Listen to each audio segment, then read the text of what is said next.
Tansei, welcome to Métis Minute, your source for Métis news in Region 7.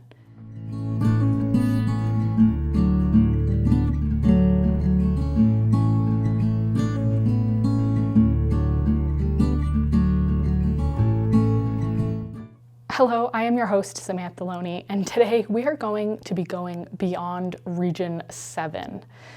Way beyond Region 7, actually, out of the province. We are going to be going to the island of Montreal. Why are we traveling to Montreal? Well, Montreal has a free, 100% volunteer-run film festival, FIFEQ. FIFEQ is the Festival International du Film Ethnographic du Quebec. Pardon my French. We are going to discuss this festival because it is free, all volunteer run, and it features some familiar Métis filmmakers. That's right, if you couldn't guess by watching these Métis Minutes, I am a filmmaker. My film, A Métis Toy Story, is going to be featured on a special block of films at FIFEQ. Before we get into that, I wanted to discover what is ethnographic films, why this festival is happening, and why it is so important to attend this festival. I sat down with Mira Bossakova to discuss what this festival is and why you should attend. So my name is Mira, and I've been volunteering for FIFEQ for about the last year or so, and I've been a bit more involved since September for the 20th edition of the festival. And I'm a student of anthropology, I guess, and since also about a year or two have been more and more interested in its visual and sort of sonic strand. So the ways in which we can kind of anthropologically represent the real through mediums beyond writing, I guess. And so the FIFEQ, which is the only ethnographic film festival in Quebec, has been a wonderful opportunity to kind of explore different filmmakers who are interested and curious about these ways too. And so it's been a festival that started up by a few students in 2003, but since then has kind of been moving out of universities and trying to approach the wider public, since I feel like ethnographic is often very quickly associated with the academic and kind of remains behind its doors. And I think the FIFEQ as a film festival has been trying to bring that to wider publics and make it more accessible, because in fact it is just a way maybe of paying attention, and that it doesn't have to be like necessarily super intellectualized either. But it is like a free film festival, happens annually. We offer a program of around 40-50 films usually, and it's fully volunteer run, which is quite a cool element in it. And yeah, it happens in Montreal and Quebec. There are programs, and brings together filmmakers from all around the world into cinemas in different spaces, sometimes still in universities too. And also offers kind of like a more participative element to it, in which it offers audiences a way to engage with the films and exchange with filmmakers who can make it. But also, since the last 2 years, have been offering a little workshop at the end of the week, in which spectators can kind of attend and take their own hand and experiment with sound and video in a small way, which I think also gives it a kind of a cool element of making ethnographic cinema something that even you can do. Yeah, so ethnographic, you kind of explained a bit about what that means, but why have like the whole festival dedicated to this? You talked a bit about anthropology, and you're interested in that, obviously, and people can participate because there's that participation. But yeah, like maybe explain a bit for people who don't fully understand what the ethnographic part is, and why the festival is dedicated just to this. Mm-hmm. So ethnographic is essentially the methodology that anthropology as a discipline uses. And essentially, anthropology has been a discipline that has concerned itself with the study of difference since its inception. And so the term ethnographic is kind of a word that is charged or has its roots also in a pretty colonial history, since it has been the study of difference that has often been exoticizing and kind of happened in context of oppression. But today, the FIFEQ, and I think anthropology more widely as a discipline, takes distance from such kind of more exoticizing and voyeuristic and essentializing ways to instead kind of represent the real in new and different ways and with way more reflexivity. So one could talk about like a kind of reflexive intimacy, a way of indeed valorizing new ways of thinking and representing the real by being sort of aware of your position to what you're looking at. But so back to kind of ethnographic film in particular, a shorthand for that could be also documentary cinema. Sometimes I kind of edge away from that because not all documentaries are ethnographic, I think. I think a marker of ethnographic film is that it is open-ended in a way. So while one might go into like filmically studying a place or a person or a practice, but if the filmmaker begins with a clear vision that they simply execute, then I don't think that film is necessarily going to be very ethnographic. There should be kind of room for the subject to participate, to surprise the filmmaker, and so on. I really like this quote. I might paraphrase her by this Vietnamese filmmaker Trinh Minh Ha. In her film Rassemblage, she opens with, "I do not claim to speak about. I merely hope to speak nearby," which I think is a really nice way of kind of, bringing attention to the fact that films are constructed, that, they're constructed usually by a filmmaker who has their own kind of position and sometimes will make decisions that will merely manifest their place in the study.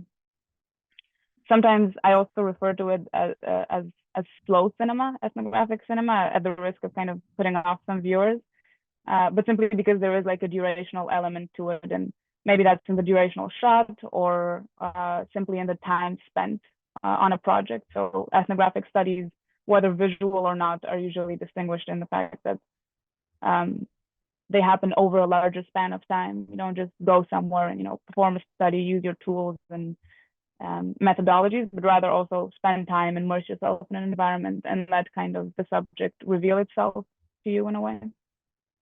But I'll just end off with saying also that the term ethnographic is an open one, I think, and at FIFEQ we try to keep it that way. So it's something in which every year everyone who participates in FIFEQ, both volunteers and spectators, can kind of redefine each year based on the films we're watching, the films we're selecting, and how they, I guess, make us feel, what they evoke in us.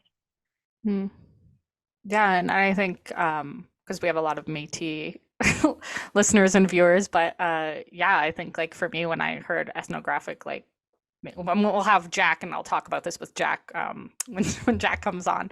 But yeah, just like a lot of Métis people and Indigenous people are, because of colonialism, like studying themselves as well. So like when we make films, like we're very cognizant of like we're also learning about our culture and things like that. So I think this festival just like spoke to me as a Métis person, where it's like, oh, we are like, because Métis people are the ethnogenesis of two cultures coming together. So it's, yeah, a very on point. We'll talk to Jack about the Métis block of films that he chose when we speak to him. But the FIFEQ, since a few years in partnership with the Wapikoni Collective and the McCord Museum, has been offering a particular sort of Indigenous programming. So we always get one or two Indigenous filmmakers to pick out films that are made for and often also by Indigenous filmmakers, which offers a very kind of needed way to expand on this term ethnographic, since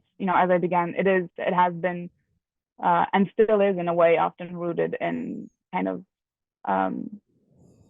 a colonial history. And so it's important to kind of really question, okay, how are we representing? What are we representing?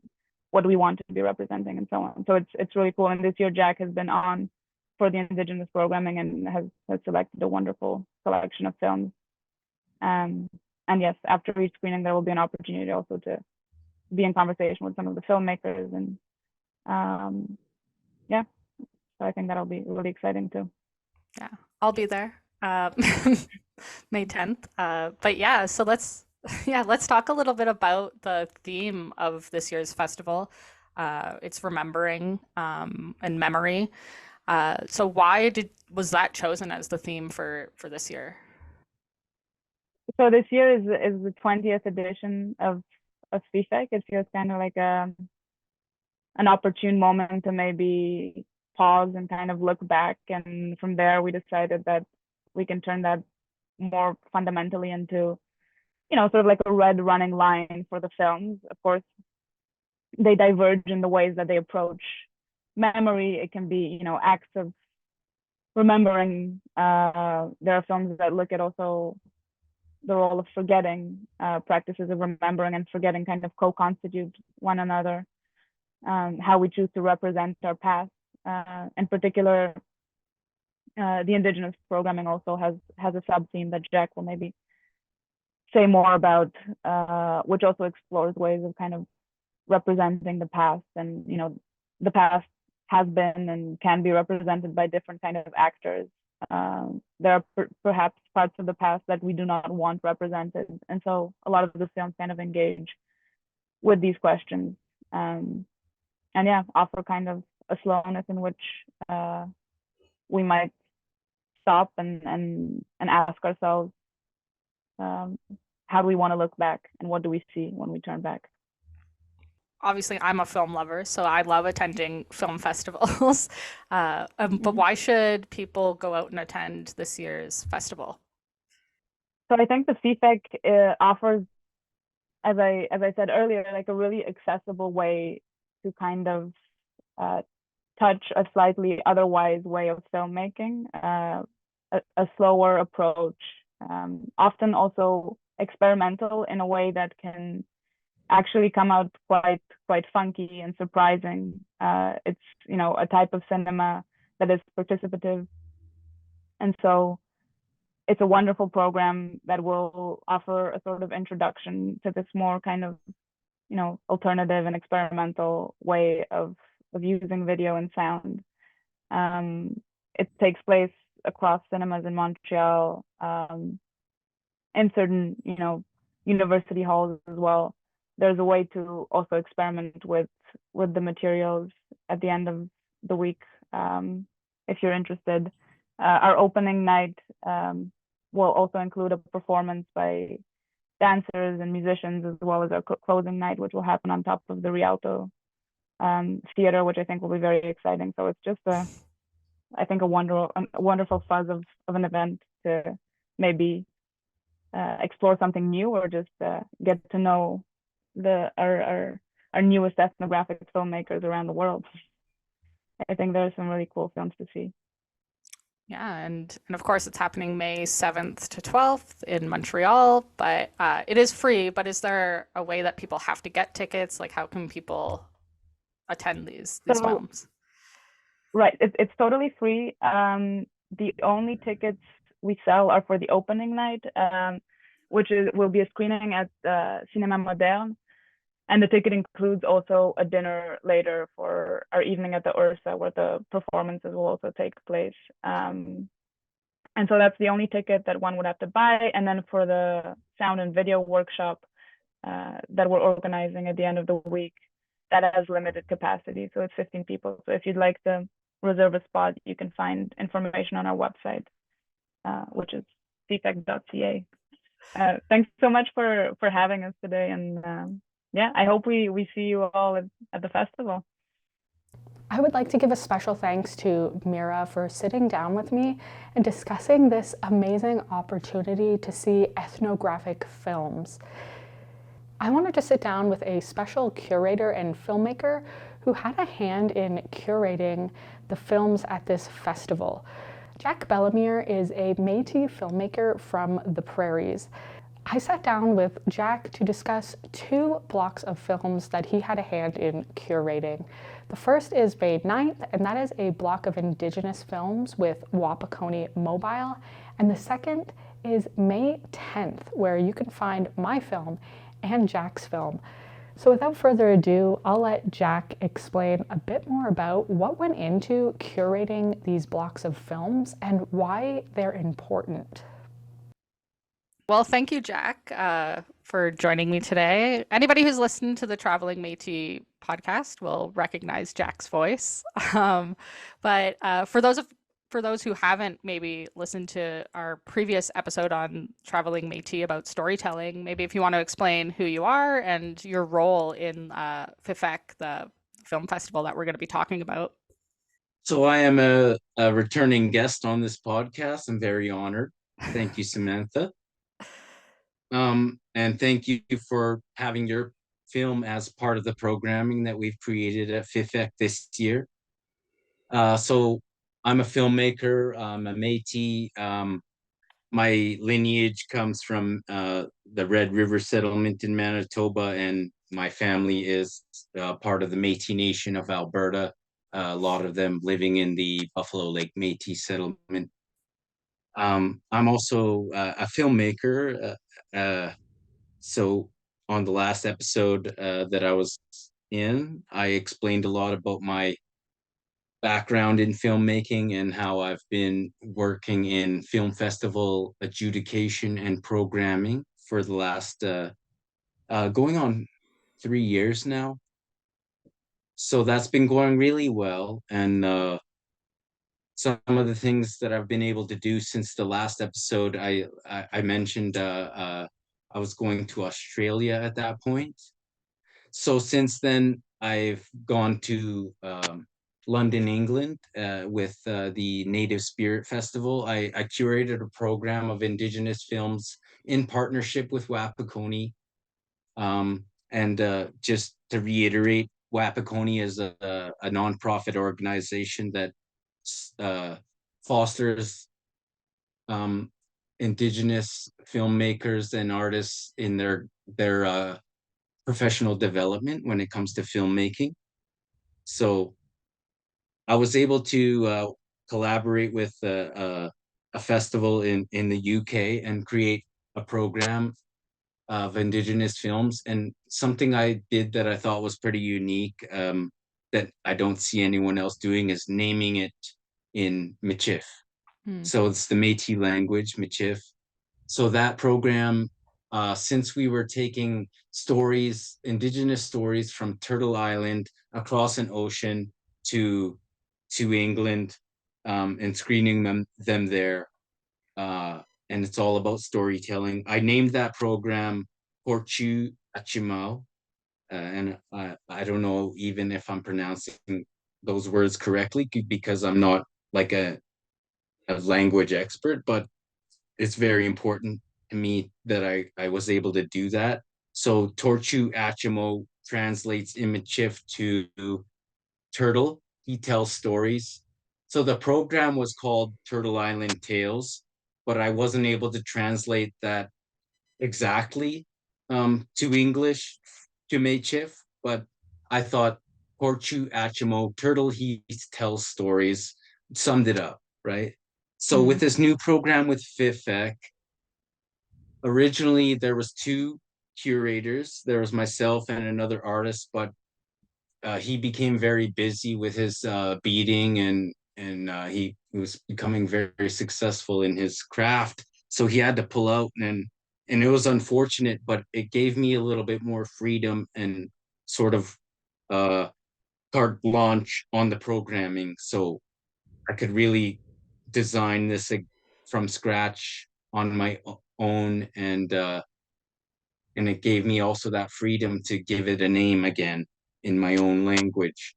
So we named this program with FIFEQ Kishkishe, which is Kish, in Michif, this translates to remember. So this year, the theme of FIFEQ is memory. And I guess how that relates to the translation of passing things on, and there's a lot to do with memory and in just trading cultural ideas and crafts and things. So I wanted to bring that theme to my own programming and give it a name in Michif that resonates, right? And yeah, there's that program as well on May 10th, and then yeah, like you were saying, there's the Wapakoni on the 9th, the day before. Yeah, do you want to talk about what went into maybe curating the Wapakoni block as well? Yeah, and it really came back to, I mean, what the film festival is about, ethnographic films. So I'm not an intellectual. I I'm not into ethnography. Like I didn't even know what that word was until I met a gentleman named Michael McDonald, Dr. Michael McDonald, who's a professor at MacEwan University in Edmonton. And he's a cine ethnomusicology uh, professor. So he deals with ethnography as it relates to film and music. Mm. So I got to interview him, and that was really my first experience with ethnographic films. And I didn't even realize it until I started curating this program that I had already made an ethnographic film, a book back to St. Madeline about my heritage and my ethnography and my home community. And so I had no idea that I had already made an ethnographic film before I came into this programming. So it's educating me. So hopefully we can educate others somehow. Yeah, and talking about yeah, ethnographic and memory. Yeah, having these indigenous films. I was talking to Mira about it as well, where it's like putting sort of the anthropology and the study of indigenous peoples, but with these blocks, it's indigenous people studying themselves and showing their culture as well. So that's always a great thing to see at film festivals and watch, because oftentimes maybe it's still going on, but like a lot of times in the past, right, it was like outside people studying indigenous cultures and stuff. So it's nice to have these films of like indigenous filmmakers showing like this is my culture, and because a lot of indigenous people are still on a journey of learning who they are due to like colonialism and things like that. So it's always nice to have these blocks of films at the festival. Absolutely. And yeah, so when I first sort of started researching what is an ethnographic film, and the impression that I got was that it's sort of an outside look at Mm. a certain ethnography or an ethnic person or a community. So when we look at it from the inside, you can create some pretty meaningful programming and films. And designing this program, it was sort of like what do I pair with what? So your Mm. film fit perfectly with mine because yours is sort of warm and it presents the both sides and the issue of being in the middle. And Mm. then it's sort of fun though. Like you've done it in a fun way. And whereas my after your film plays, it'll be mine. And then there's a little bit of darkness there, but also that happiness in the end. Mm. So I sort of took my aim at programming these films from comedian because I was watching a comedian in an interview and he said, you have to arrange your set as if it's the alphabet and someone just dumped it on your table. So you have to put the A with the B with before the C, right? So Yeah. that was my approach to sort of guiding us on a journey of having a serious conversation, but opening up a little bit lighter and then working into the heavier stuff. Yeah, yeah, maybe we could talk a bit, I guess, about our film. So, yeah, mine's a Métis Toy Story, and it's a little animation film. And like you described, it's about, yeah, Métis people sort of finding their place and, you know, being that traditional half-breed person where it's you have a mixture of cultures and, yeah, finding where you belong and yeah, in a lighter way, and like you said, like to help ease people into your film. And yeah, if you want to talk about your film a bit too, because yeah, yours is about you sort of going back home and One film that I'd like to mention before mine is it's called Where Do I Belong? And mm, it's by Danica St. Laurent. And she's a Soto uh, person from Saskatchewan, but she's been raised in Montreal under, you know, mixed families and things. And she struggled to find her place, like who she, where she belongs, right? And she's made two films sort of about this. So I found it really important for me to include her film in the program, it'll be the first film that we play because it opens up that conversation because she's Soto, but she's been raised in this white environment and also been working in this indigenous environment. So she's sort of explains in her film like how it is to be mixed up in that world, and that opens up the conversation to us, mm. right?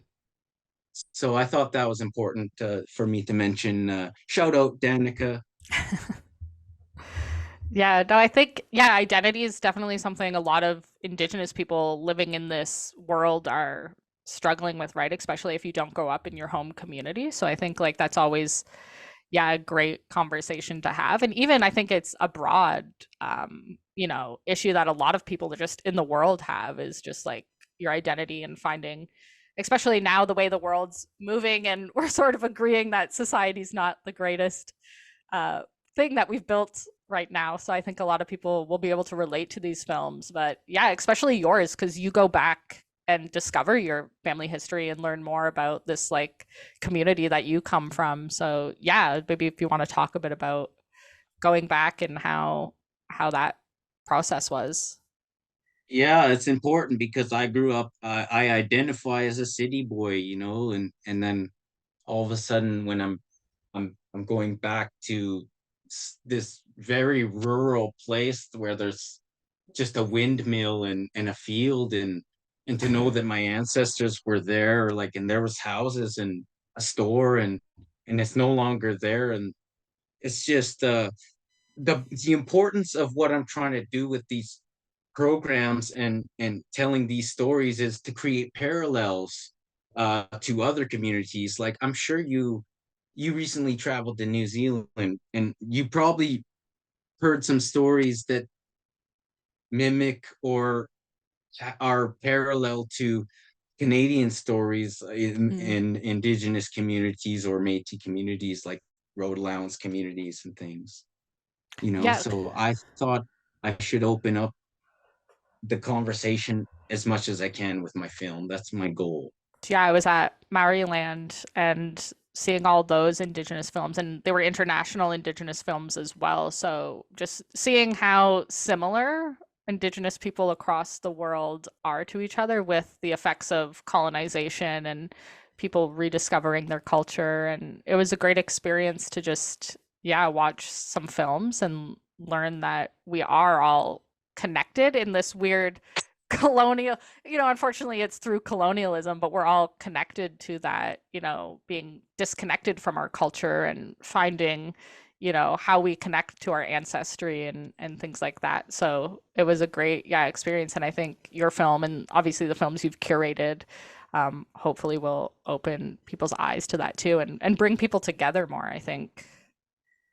Yeah, and speaking of like creating these parallels, like there's one film at the end of our program where we have Danica opening up and then your film and mine, but there's another film that's sort of a bit of an outsider, um, but it's about how this they had this idea of creating a super race of like polar people and these white people and it was just like I sort of see a parallel there between the Métis, because during the fur trade, it was like they were like sort of trying to do the same thing where they're trying to create a bridge by breeding people, and it's a perverted idea. And I thought that that film also has that aspect that relate we can relate to, and that's why I fitted into this program, because I thought it's not just a it's an Indigenous program, but it's not uniquely Canadian. This is an international film festival, right? So let's create a parallel somewhere internationally, and that's what I've done with bringing objective study to the program. I think because a lot of people for Métis, it's like, oh, like, yeah, they're like, oh, that's a unique thing to Canada, and like the breeding of and actually creating this like culture. But yeah, I think there's definitely when you have like mixed race across the world, it's like, what does that mean, and why are Métis people so Suddenly special? we seem less unique, Yeah. you know, and just not less unique, but we just seem more, we have more in common than anyone that we like, than we realize, right? There will be a discussion after on May 10th, like after the films. Maybe you want to talk a bit about that and what people can stick around after the films to hear.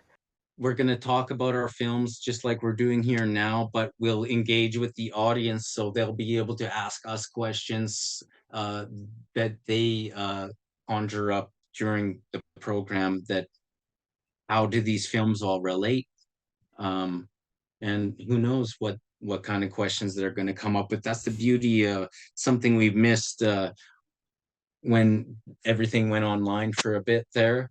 Now, when we can come back in person and have these meaningful conversations, like where the filmmakers there, I think it's does a lot more. And we're opening up a huge conversation that I think needs to be heard, especially right now, because the world is so divided, even within our own community. I've noticed like a lot of divisiveness within Indigenous, Métis, and I think we need to do away with that. And one way to do that is to share stories and relate to each other and create these parallels.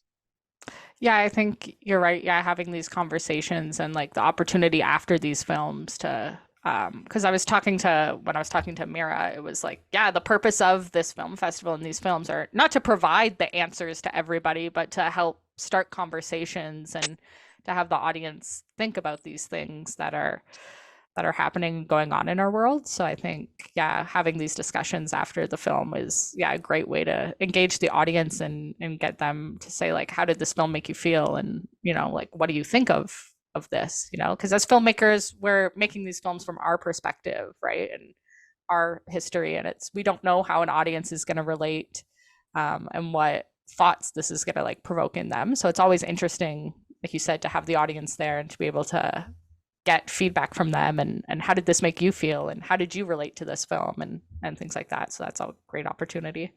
Yeah, and I think it's really useful for us to discuss this beforehand, even because um, going into the Q&A session, I think I'll have a lot more solid answers now that I've spoken to you about it and actually questioned myself. So I Mm. think that's important, to have several platforms that we're working with.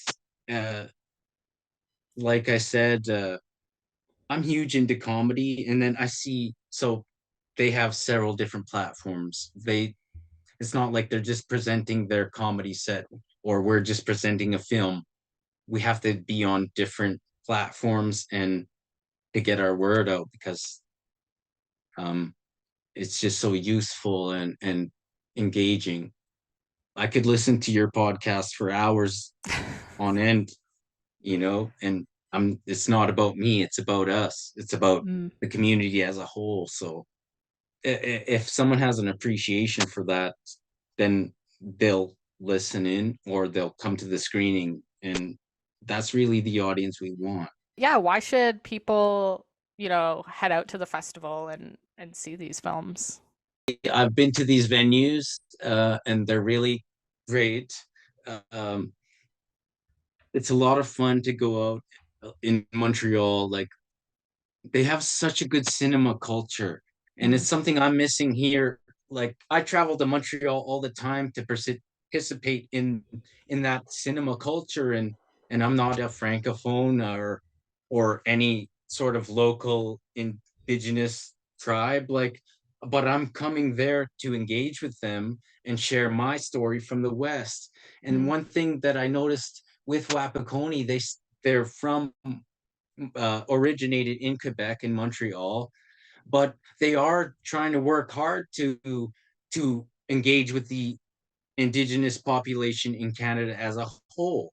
And for me, I'm trying to do that work with them and for them to come out to the West to observe us filmmakers in the prairies.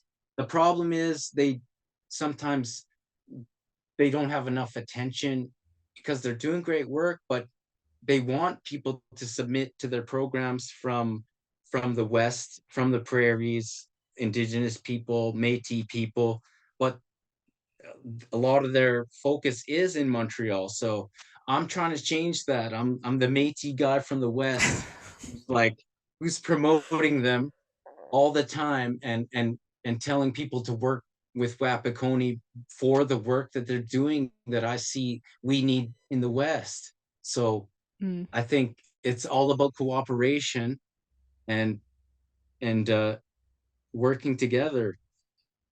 Yeah, I think especially during like the time of like truth and reconciliation in this country, like a lot of people are more interested in hearing Indigenous stories and having it told by Indigenous people. So I think, yeah, like obviously, thank you for doing that work, for getting these stories out so people can hear them. Because I know a lot of non-Indigenous people who want to watch these stories, who watch APTN all the time, like because they're interested in Indigenous culture and want to learn more. So I think the more opportunities we can slowly build to get Indigenous stories out there, which you're a part of and you're you're doing because you're bringing these films to these festivals. But I think, yeah, the more opportunities we can get for Indigenous people to tell their stories, I think is only going to benefit the communities. And thank you for helping me tell this story today. I really appreciate your time, Samantha, and I look forward to seeing you at the screening. And so for the Indigenous specific programs, yeah, people can go May 9th and 10th in Montreal. You could visit, yeah, FIFEQ's website and you'll have all the information. But yeah, you can even come May 10th to the screening and ask Jack and I some questions because our films will be playing on the May 10th at Cinema Public. Merci for watching. If you'd like to attend FIFEQ, it is a free festival in Montreal, May 7th to 12th. Once again, if you'd like to see Jack or I's film, that will be playing at May 10th at Cinema Public at 6 p.m. And Jack and I will even be attending the screening where we will have a discussion after our films. Merci for watching, and we'll see you down the river.